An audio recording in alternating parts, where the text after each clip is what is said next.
You a number of proverbs, all on a theme. You can just listen, or the particular verses are there in the bulletin. The first one is Proverbs 8:13.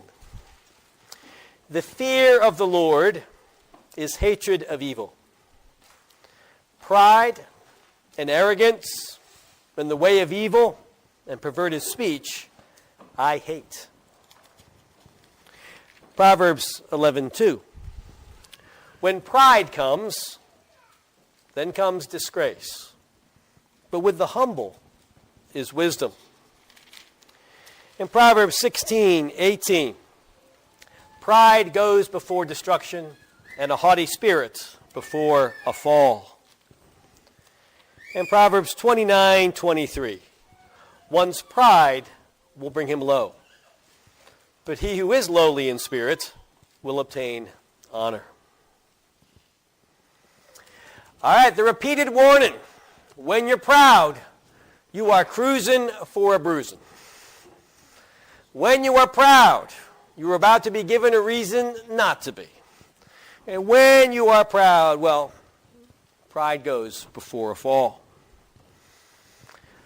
And we can identify human reasons why this is true. When you are proud and think you are the best, you may not put in the necessary work. Think of the tortoise and the hare. The hare was faster. He didn't win the race. His pride came before his fall. When you're proud, you take your challenges lightly. You're not alert to dangers. People may team up against you. You produce enemies by your arrogance. And when the proud person falls, there's not just rejoicing. There can be mockery. So we can identify good human-level reasons why pride goes before a fall, but what some of these verses bring out is it's not just that. That's all true. That's all important, but there's something even more important. And it's that God hates pride. God here in the one verse, the first verse, he puts it in a row of the way of evil, that he hates pride and arrogance and the way of evil. Pretty much equates them. Now, why is that? Well, you could look at the level of how things are, reality, being. What are we? We're two-legged mammals, weigh between 100 and 300 pounds when we're grown up. We know a little bit and we die in 80 years. What do we have to be proud about? I mean, elephants can make 80 years and they're a lot bigger. And if you say we're smarter than elephants, we are. We should be smart enough to know how much we don't know. We should be smart enough to remember how much we've gotten wrong. We should be smart enough to realize how much we have forgotten. So why be proud? But there's also the moral reason. How can such selfish and frequently petty people as ourselves be proud? What is there to be proud about? And look at the ethical consequence. When you're proud, how do you treat others? Generally pretty badly, unless you are using them. But if God commands us to love our neighbor as ourselves and pride gets in the way of that, well, the Lord has to hate pride. It blocks us from doing what he's commanded us to do. And so in the New Testament, the Apostle Paul repeatedly draws this out.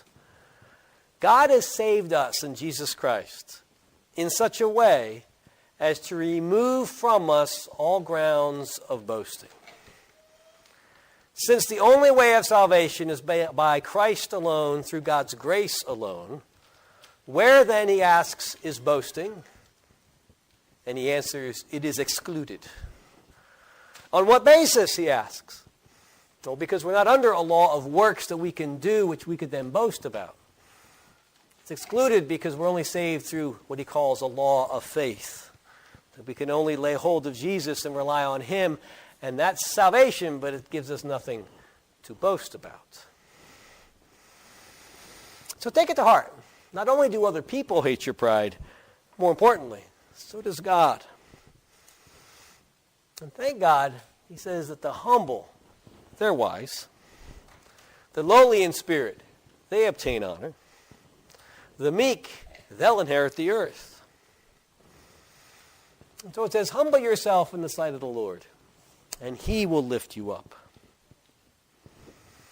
When you walk in humility, now you're on safe ground. Now you're alert. Now you have a right sense of things.